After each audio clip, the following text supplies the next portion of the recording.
Hello guys and welcome back to another Video Talks Video Walks, and here we are back on the ice, baby, back on the lake Näsi, and this is the frozen lake, and behind me or in front of me is the Tower Näsi, like you see it in the iced video too, and I'm getting close to that.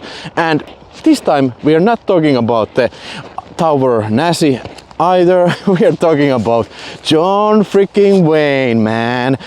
A film directed by John Ford from year 1956 and considered to be a classic western by many, and I never had seen this before, but now I had to get this for 27 euros from Wow HD when Warner Bros has announced that they put this baby out on 4K Ultra HD, and this was shot on VistaVision, which means that it's a very much higher resolution film, and I heard that they did like a 8K master of this, and I also heard that this looks absolutely fantastic.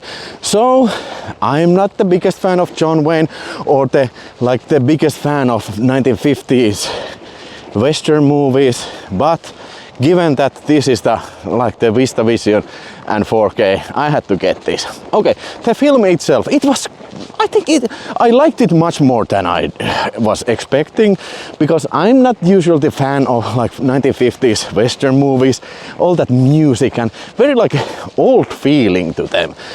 To me, westerns become like westerns after Sergio Leone's great pictures with The Man with No Name, Clint Eastwood and all that grittiness. And I have to admit, I'll be the first to admit that I'm not the expert on this 1950s or 40s westerns, so keep that in mind. Okay, but the film is about this Ethan Edwards, played by John Wayne, who takes this half-breed guy, played by this Jeff, who was that name? Jeff something. And I was thinking that, who is that Jeff something guy? Jeffrey Hunter I'm talking about. I was thinking that guy looks so familiar, and then it hit me. God damn, Jeffrey Hunter was the original Captain Kirk in the Star Trek pilot episode, in the 1960s Star Trek episode. So that was kind of cool surprise.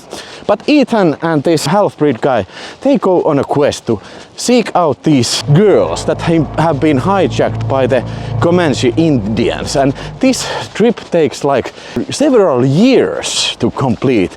We get to see the summer, the winter, and all that western adventure as these guys look for these girls. And it was kind of like an epic, western epic, and holy shit, the cinematography in this film.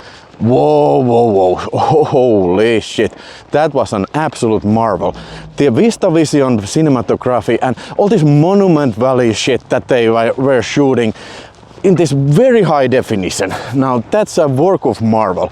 It's not for a reason that even Martin Scorsese in this documentary, which was I think made for the DVD release of this film, he's explaining that VistaVision was the best format of film ever created, and it is hard to argue with the master.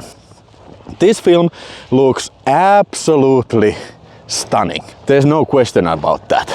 But there's problems it feels very old, the music, not the biggest fan, and the acting, and to me it feels very childish. I do have to agree that this film is, for its time, it's very brutal and very kind of raw quality film, and by that I mean that it depicts the slaughter of the Indians in very a nihilistic manner that probably wasn't previously even seen on film. So that was a big surprise to me, and I can picture that when this film came out in the 1956, people were not expecting this kind of brutality from a western picture from Hollywood, especially starring John Wayne, who, by the way, does kind of a very excellent performance in this film. There's no question about that. And this was, by the way, the third John Wayne film that I have ever watched. Can you imagine that? I will climb on this pier. Yes, now I'm on the pier. Now another angle. I have seen Green Berets from John Wayne and also this Brannigan film. Don't remember the exact title, but safe to say that I am not a fan of John Wayne's. But here I think he makes a great performance, and here I also think it's a very unique Western of its kind. And I cannot stress this enough. The cinematography, the Monument Valley, and the winter shots where the river is, whoa, what's that? Aliens are coming. The river is splashing and all that horses riding in the rivers. It looks amazing. And I don't think I have ever seen better looking 4K. There could be, but I have to say that this has got to be one of the best 4Ks I have ever freaking seen.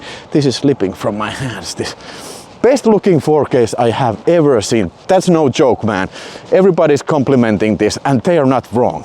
HDR, Dolby Vision, all that looks just absolutely fantastic. You have to see it for yourself and see that I am not bullshitting. No sir, I am not. Absolutely 5 out of 5 stars to the picture quality. The extras were old, but I have not seen the extras previously, so that didn't matter to me that there were no new extras. There were like interviews from John Milius and Martin Scorsese, and who was the third guy? Curtis Hanson was the third director, and they were appreciating the film and remembering the film, and it was great to see all those guys talking about this particular film. I don't think this is a classic film. I don't think that I will ever think so, but I think it was a lesson in film history for me to watch it, and I'm all for the film history lessons. So if you're a fan of John Wayne's and fan of 1950s Western, then you absolutely need this for yourself. But if you're just like me, like a guy who talks about movies and appreciates movie, but not generally the fan of 1950s Western, maybe you want to think about before getting this. But if you're looking for a reference quality 4K Ultra HD, look no further. And I have to see that Alfred Hitchcock film, North by Northwest, which I hear that was also shot on VistaVision and also has a brilliant 4K transfer. That's coming up sometime in the future for sure. And also a word of warning for those who are easily offended. Now, this film may be interpreted as a very racist film. Yes, I know what they were going for. They were trying to depict the slaughter of Indians like very vividly, but you could also interpret that was kind of racist and very hostile to the original people of America. And also that doesn't help that the actors who play Indians, especially the lead roles, are Western actors that only have like red face. If in doubt, maybe you want to check something else. But hey, tell me, what did you think about The Searchers? Are you gonna be getting this, or did you already get this? And catch you in the next video. Thanks for watching. Bye bye.